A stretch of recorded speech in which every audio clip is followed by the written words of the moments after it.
Well, we're actually going to change continents now and moving on. So our next speaker um, happens to be probably a little bit later in the evening for her, Dr. Nollaig Heffernan, and my apologies if I haven't quite got all that right, is an independent management consultant, speaker and author. Nollaig specialises in leadership and organisational psychology. She consults across all sectors with businesses from sole traders to multinationals on improving their performance through people. Nollaig has developed a reputation for delivering thought-provoking, relevant and enjoyable workshops in the dairy industry and frequently speaks at dairy conferences, symposia and on podcasts. Nollaig is our final presenter streaming today, coming to our screens, and we'll discuss how we become a better employer. So from Ireland, I'd like to welcome Nollaig to our screens. Thank you. Thank you Thank you very much for your kind introduction. A very good morning to you all. It's a dark, wet night here in Ireland, but I'm absolutely delighted to be speaking to you today. And I'm sure you had a wonderful day yesterday and that today is proceeding marvelously as well. So my sincere thanks to Jan Kennedy for organising and asking me to speak at this event, and also to Hugh Baxter for his wonderful support from a technology point of view. I'm going to speak today about becoming an employer of choice. It is something that I regularly speak about to the dairy industry. I was recently in Northern Ireland, which brings my total of countries to 6 that I do a lot of work in terms of becoming an employer of choice in the dairy industry. And so it's my very great pleasure to be speaking to you there in Australia, having been there a number of times and frequently engaging with Australian audiences. So my sincere and grateful thanks for your reception this morning and in general for my work. So becoming an employer of choice, it's a really important topic, of course, because for all the technology and everything that we have in the agricultural sector and in the dairy industry, we have so heavily rely on people. Not to forget, of course, that you as business owners and farmers are also employers of the dairy industry. So that's always worth thinking about, that it's important to you that you're valuing yourself as an employee in your own business. I find it absolutely fascinating that I'm speaking to you today in a different continent, as already mentioned, because my dad was born in 1924. He was a dairy farmer. If he was still alive, he'd be 100 next year. And so what we see is somebody who would have walked 30 miles, that's like 50 kilometres to sell cattle, to me speaking to you now in Australia using technology. But what's of real interest about that concept is that as much as our technology has changed, as much as agriculture has changed and how it performs, people are still very much the same. So the stresses and the difficulties that we would have seen, nearly 100 years ago when my dad was born, people are still reacting in the same way. So one of the things that's really important to understand about managing people is that for all the change that you're exposed to in the industry, and I'm sure that word has been used so many times between yesterday and today, for all of the change that you're exposed to, people really haven't changed. So what I would strongly urge anybody in the audience, whether you're in the dairy, whether you've got a dairy farm yourself or you're just attached to the dairy industry and you're employing people, don't reinvent the wheel. So I'm going to show you some really straightforward things today and talk about becoming an employer of choice. It's very important that people don't go off and think, well, we're different because we're dairy, because I work across all sectors and people really are the same, whether it was 100 years ago in the dairy industry or today. And I'm going to just demonstrate some of those ideas. But first of all, just looking at the idea of the challenges within employing people. So what I often deliver is this idea of being as visual as possible. And so this is my visual representation of employing.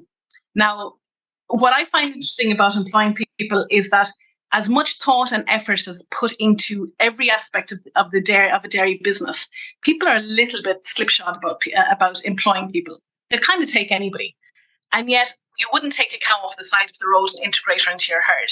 So having this discussion with various people came to this idea that it shouldn't be a game of chance. Now, the traditional game of snakes and ladders is a game of chance. You roll the dice, you probably split in it just to annoy your brother and sister, and you hope that you land on a good place and climb a ladder. But of course, hope isn't a strategy. So what we need to think about here, this board, when we look at it, it's actually loaded. If you climb the ladders here, you will avoid the snakes.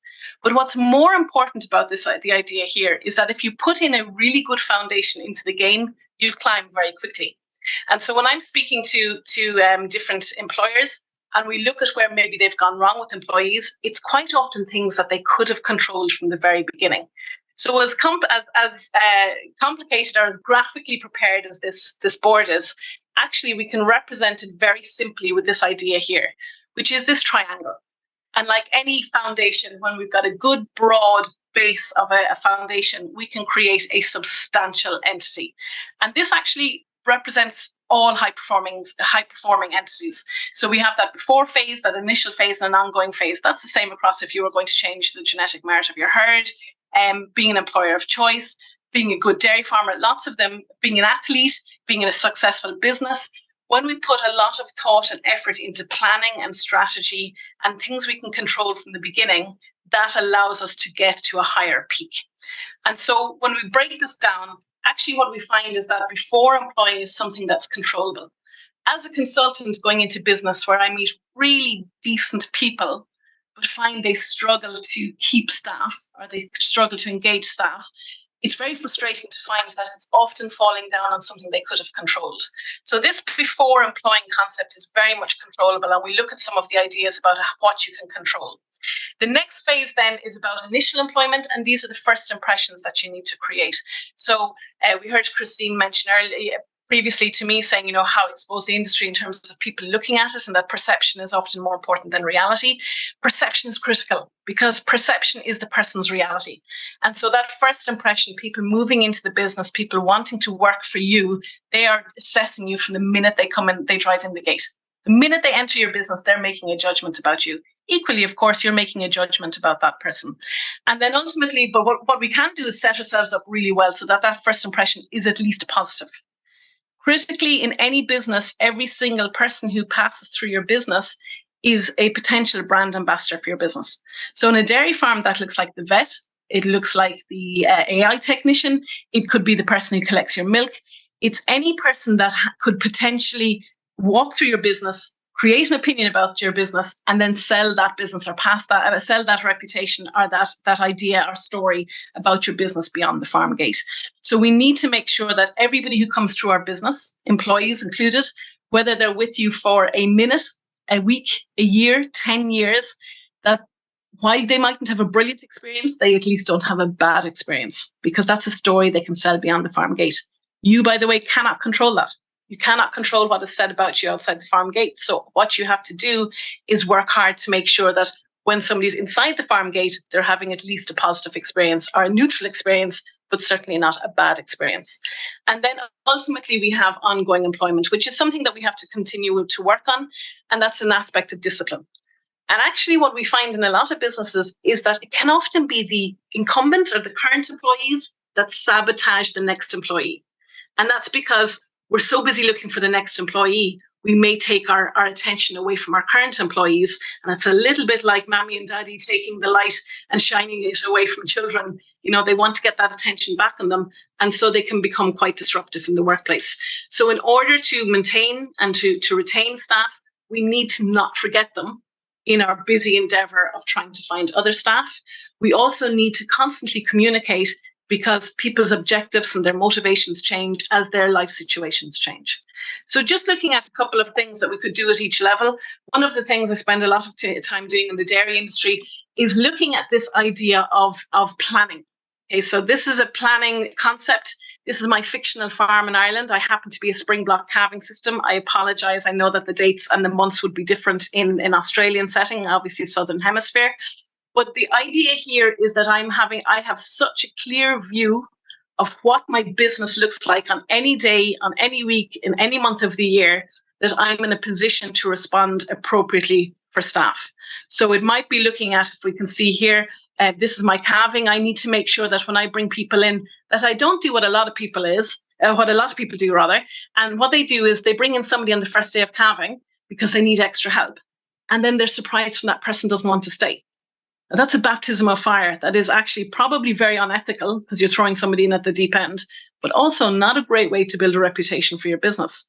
We might also look at the idea that I want to go on holidays here in August for 2 weeks, but I can't do that unless I'm confident that there's somebody behind me in the business that allows me to go away guilt-free, conscience-free, that I'm not worried that the place will burn down without me.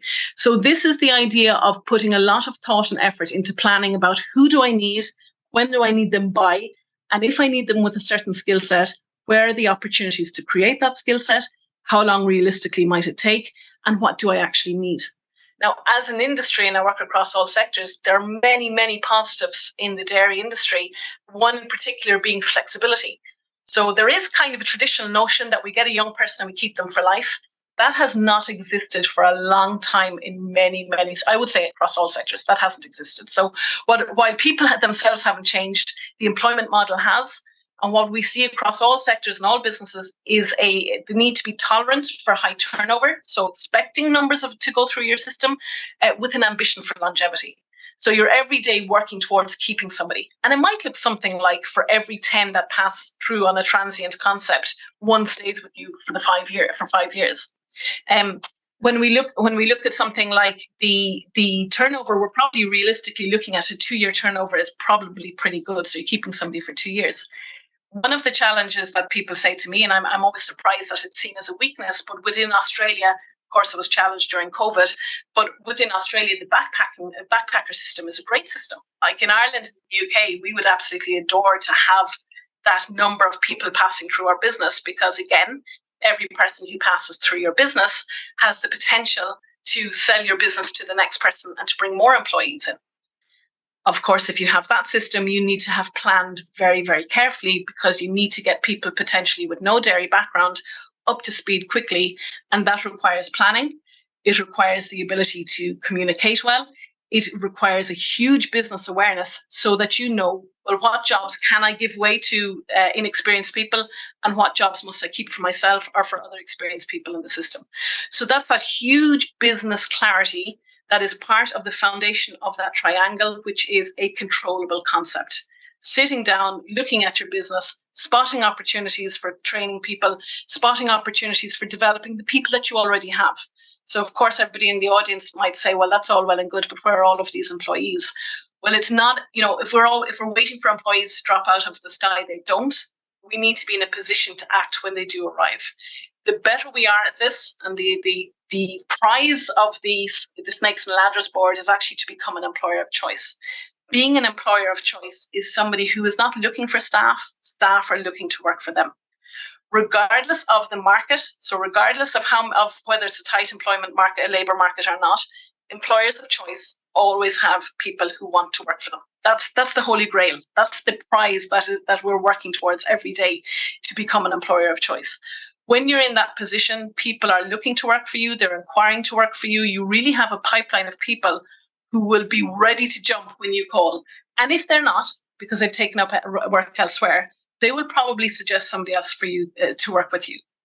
What's really important about that notion is that regardless of technology and social media and all of these things that we have that to make our lives easier today, word of mouth is still the best form of attraction and retention. And the reason, there's a couple of things there. It's a really clever idea from a psychological point of view. If there's a danger that I recommend somebody who will damage my reputation as a previous employee with you or as a current employee with you, I'm not going to recommend them. I may well like them as my friends, but I don't want them to ruin my reputation in the workplace. So I'm going to choose carefully who I suggest should work for you if you've been a good employer to me. Equally, given that people typically have similar values, if I've worked well for you and I've had a good work ethic and applied myself, and I am friends with like-minded people, well, the person going into the business won't want to let me down because I'm the one who suggested you as an employer to them. So we have this kind of double bind where I'm going to be clever about who I send to work with you, and they're going to be respectful about working for you on my behalf. So word of mouth, still hugely positive, still hugely powerful, still the most powerful way of selection. And that is going to happen if you've got a professional business that's well planned, people know where they stand, people know what they're doing, and they have the opportunity to engage positively every day because they know what to expect. So that's the clarity and the importance of planning. When you have planned your system well, people know what to do, they know what's expected of them, and they come to work ready to work, not hanging around waiting to find out. Then you're frustrated because you think that your employees are waiting to be told what to do. And in reality, they are, but that's actually your fault as an employer, not their fault as an employee. So it's really important to think about that planning, step back.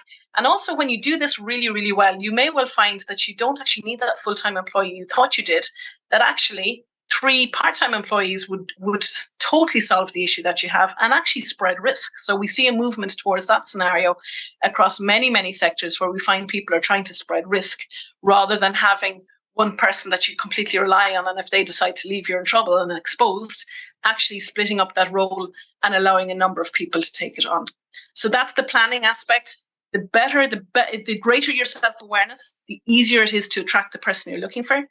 Your business awareness, I should say. So the greater your business awareness is, the easier it is to spot the type of person you're looking for.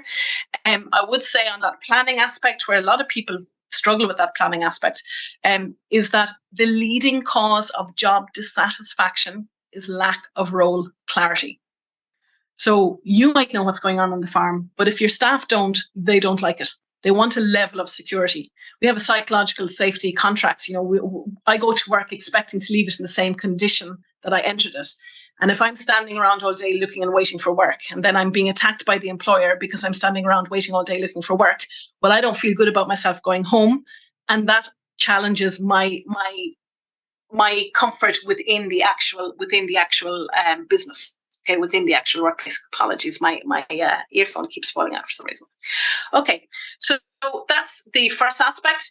That initial employment and the human needs concept here comes from motivation. So this is the second phase of that triangle, and it's creating that first impression.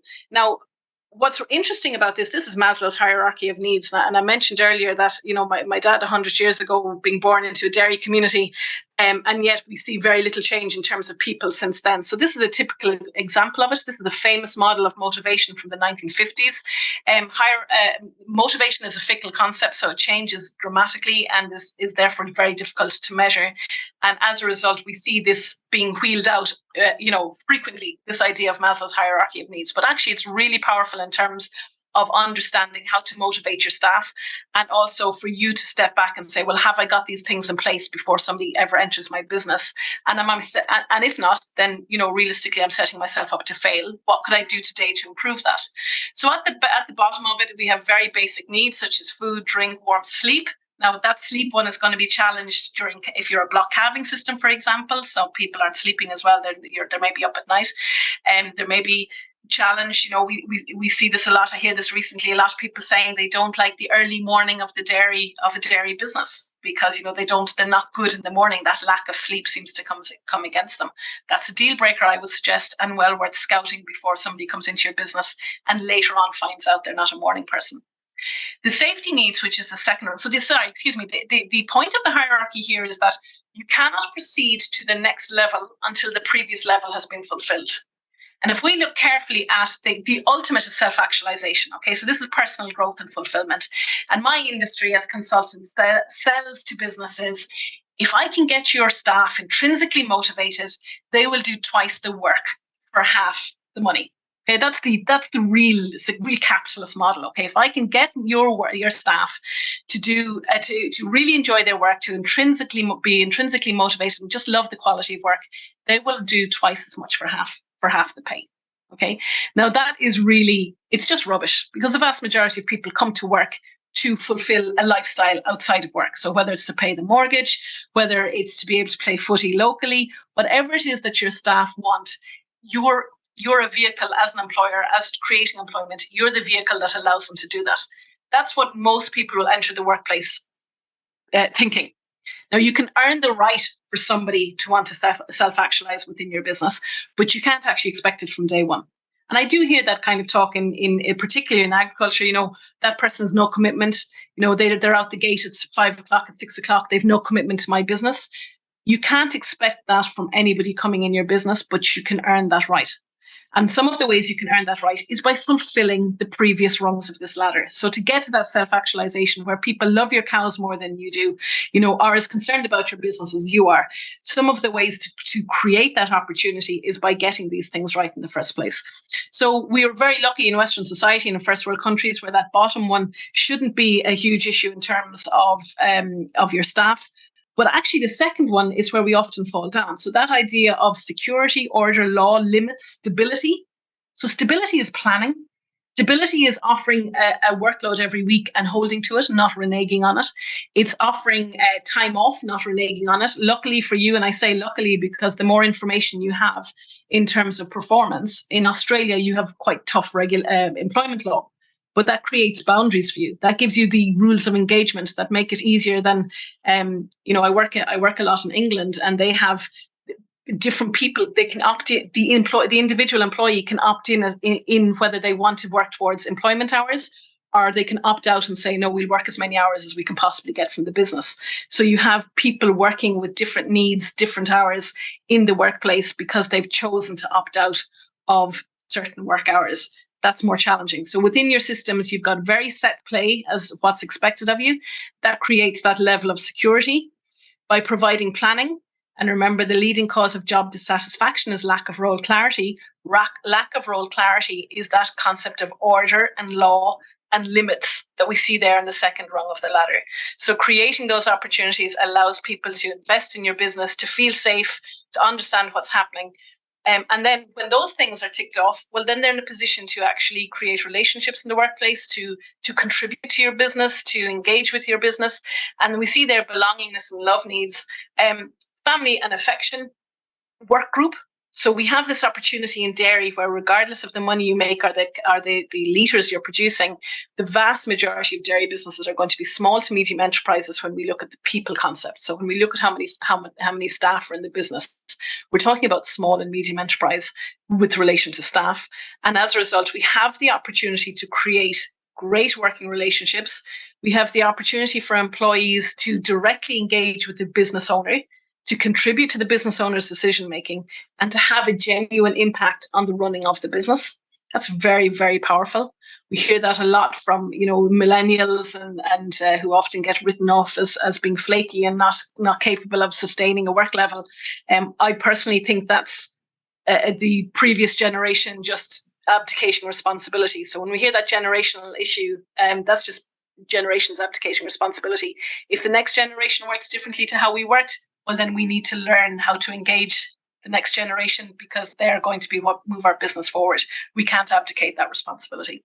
And so there's the initial employment and human needs. Somebody coming into your business, you're looking after them, you're letting them get their breaks on time, you're letting them get home on time, you're creating structure and planning for them. They understand their workload. I often call it the porridge principle. So people should come to work knowing what their workload is so that they can distribute their energy accordingly. It's not uncommon for people to say, they started off very enthusiastic in the beginning and they lost that enthusiasm. And often that is because their day hasn't been planned. Now, if I come to your business, you must firmly believe that I'm not coming to your business to fail. I can't wait to work for this farmer. I'm going to be a great failure. You can't believe that that's the case. You need to believe that everybody coming into your business has the potential to find their new life path. And so people come to make a good impression. But if I come to make a good impression, the first thing I'm going to do is apply 100% to the first task. But what if that task is the easiest task of the day, but I've already expended all my energy? Well, tomorrow I'm going to be a little bit more savvy, and I'm going to put less energy into the first task, because if I don't know what's ahead of me, how can I distribute my energy accordingly? So we need to plan. We need to give people the opportunity to know how much porridge to eat in the morning so that they can, eke out their energy across the day, just like we do with fuel in a piece of machinery. So that's the initial employment phase. And then the final employment, and they're really basic things that you can, many of these things we can control as well. So I did mention that this initial phase is about first impressions, but they're also controllable. Like having structure in your day allows people to take their breaks in time, having facilities where they can have a comfortable break. Those kind of things are things that we can control. There are many things we can't control, but we can certainly control those things. And so we've got those first impressions. And then the ongoing employment relationship, and of course, this is a whirlwind tour of the employment concept. But then from an ongoing perspective, there are simple things that we can do that require discipline, because I've got somebody now, that's great, sigh of relief. I don't have to think about that person anymore. But in reality, we do. So we need this idea. We need to invest in staff. The single biggest differentiator between a good employer and a poor employer, in my experience, is how they view and feel about their staff. So this is about emotion. And be very mindful that successful employment is an emotion. It's how I feel when I work for this employer. That's got you must place huge value on that. It's not so much the package you offer, but how I feel. Do I feel valued? Do I feel invested in? So when we come back to the cost of the cost versus an asset, we're asking ourselves, do I see if I see my staff as a cost, well then a cost, we feel negative about it, we try to erode it, we try to diminish it. Whereas if I see my staff as an asset, I will invest in them, I will, shine them up, polish them, whatever we do with assets. And the best answer I've ever heard was in a dairy farmer in England saying, we sell them on at a higher value. So investing in our staff so that they leave our business better than they entered it makes you an employer of choice. It's counterintuitive. Farmers will say, I don't want to do that. Why invest in them? They leave. That's a very old-fashioned notion, as if when they leave, I'll never see them again. But through social media, through the ability to connect with a large group of people quickly, through phones, that relationship doesn't have to die or end just because that person has left your business. I hear all the time of fantastic scenarios where somebody's having worked with a great employer will ring, between jobs will ring back and say, look, I'm between jobs. Do you want me to do a few milkings for you? Or I'm home on my holidays. I'd love to come down and see how you're doing. And if you need me to do a few milkings, I'll do that for you. Or ringing up and saying, look, I've just spoken to this guy. I think there'd be guy or girl would be absolutely great for your business. I've recommended them to go and see you. So that's that training, that investment, making people feel valued, that pays back in abundance. It may not pay back direct today, but it pays back. It's a long game when we're looking at people. Investing in people is a long game, and it does return. The opportunity to learn is very important. So not just sending people on a course and expecting them to be an expert the next day, but giving them the opportunity to practice what they've learned, and of course to embed correct habits in advance of needing to use the skill properly. We also have progression. I would hear a lot in dairy that there is a lack of progression in dairy. That's a hierarchical notion of progression in terms of vertical lift. Reality, progression is the acquisition of skill. Now, the Dairy Australia had a fantastic campaign about creating, showing the value of a dairy farmer. A dairy farmer has over 170 skills, was one of their ad campaigns. The actual list is 172 skills. If I can impart 172 skills to an employee, that's progression. That's somebody learning how to do things better. And then finally, there we have potential. So critically, everybody has potential. Everyone has value. But equally, I would say if the person isn't right for your business, being able to let go of them gracefully and to move them on, that's important too, because of course you would do that and you would apply that mindset with your cows or any other aspect of your job that your business that isn't working. We need to also let people go when they're no longer contributing to the business or having the potential to contribute, because their strength isn't within your business. It may well be elsewhere. And in terms of, so overall, we're looking at that triangle. So just a brief, I suppose, a whistle-stop tour. The more we have lots of controllables. Look at your business, invest in your business in terms of business awareness. Be mindful that it is very easy to create a great initial first impression by just having simple things in place, honouring people's breaks and creating role clarity for their workload. And then have the discipline not to forget the brilliant people who are already in your business as you're potentially busy looking at other opportunities. Continue to invest and to look after the great staff that you have. So thank you very much. Hopefully my sound quality was okay there, but thank you for that. And I'm happy to take questions if there are any there. Okay. Thank you very much. And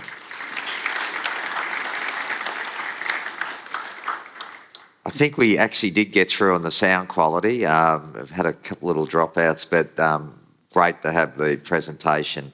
And I think all people in the businesses in here are all going to have a think about some of those aspects that you raise. Sometimes we think they're, 101, but actually we should not forget to implement and understand those aspects when we're employing people.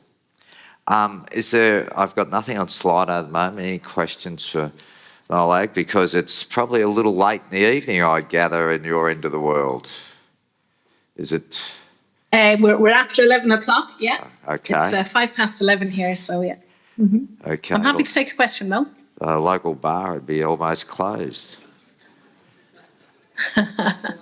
So at this stage, Nollaig, we're going to be able to let you go because I don't have any questions from the floor and nothing on our Slido device. So once again, thanks heaps for joining us today, and all the best, and hopefully we'll cross paths again.